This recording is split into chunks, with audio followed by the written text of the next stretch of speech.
만물유래는 역사문화 유래 콘텐츠 채널입니다. 좋아요 및 구독은 더욱 알찬 영상 제작에 큰 힘이 됩니다. 전설야담 젊은 비구니와 흑심병사. 1718년 어떤 장군이 고정산으로 사냥 나갔을 때의 일입니다. 날이 저물기 전에 몇몇 병사가 막사를 세우고 야영을 준비했습니다. 해가 저물 무렵 젊은 비군이 한 명이 막사 앞을 지나갔는데 그때 포초 서던 병사가 근처에 다른 사람이 없음을 확인하고 흑심을 품었습니다.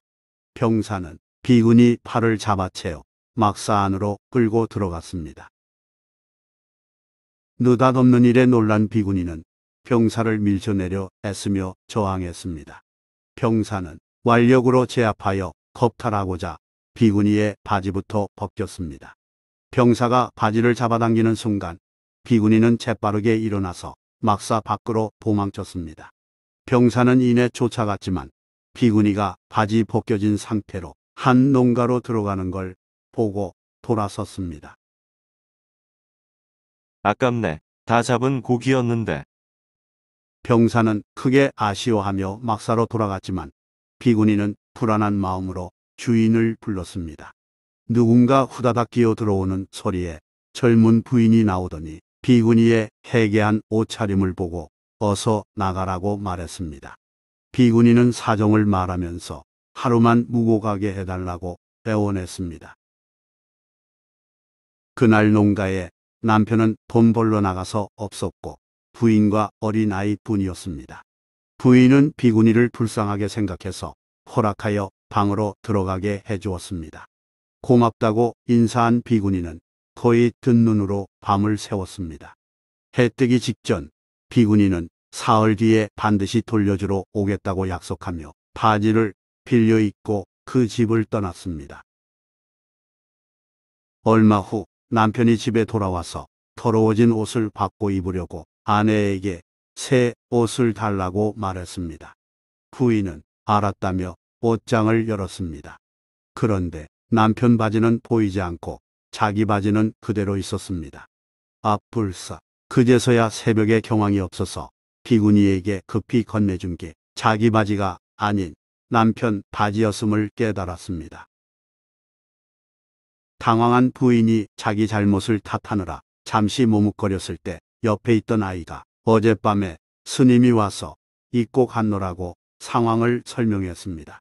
자기가 집을 비운 밤에 스님이라는 말에 의심이 든 남편은 아이에게 상황을 자세히 캐물었습니다.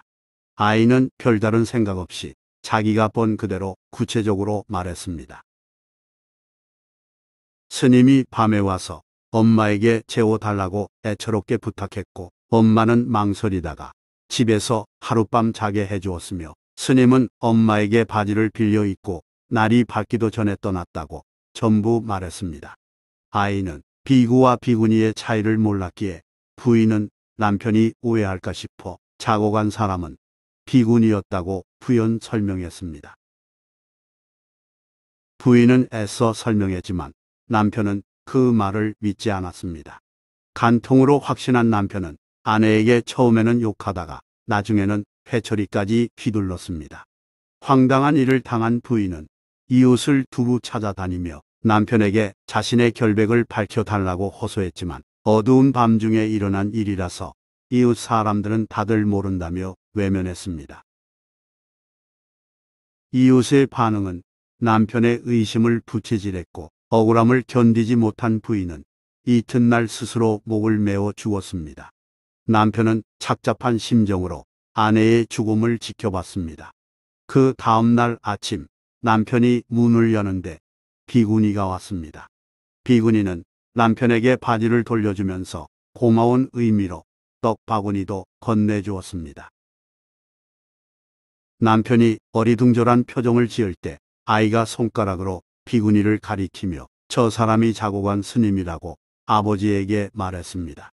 비군이가 떠난 뒤 남편은 뒤늦게 후회하면서 아들을 인정사정 없이 두들겨 패서 죽였고 아내에게 사죄하는 마음으로 자신도 목을 메어 죽음을 선택했습니다. 한 가정의 참극이 일어났음에도 이웃 사람들은 이 일이 관아에 알려지면 번거로운 일이 많아지겠다 싶어서 상의하여 그 가족의 시신을 수습하고 그 일을 묻어버렸습니다. 그 다음에 겨울 장군이 또 그 지역에 사냥을 나갔을 때 그 지역 토박이가 한 나이든 병사에게 그런 이야기를 들려주었습니다. 우연히 얘기를 전해 들은 나이든 병사는 범인이 누구인지 짐작했지만 마을에서 이미 조용히 넘어간 일이라 굳이 나서지 않고 그 병사에게만 비극을 알려주었습니다. 뜻밖의 소식을 접한 범행병사는 느끼는 바가 있는지 이후 선행으로 자기 죄를 덮기 바라는 듯이 행실을 고쳐서 착하게 살았습니다. 그로부터 세월이 20년 흐른 1738년 2월 예전에 비구니에게 범행을 저지른 병사가 벼락에 맞아 죽었습니다. 그 병사는 평소 나쁜 일을 하지 않았기에 다들 이상하게 생각했으나 같은 군영에 있던 늙은 병사가 병졸들에게 진실을 알리며 이렇게 말했습니다. 천벌은 결코 피해갈 수 없는 모양이네. 이 사건은 중국에서 벌어진 실화입니다.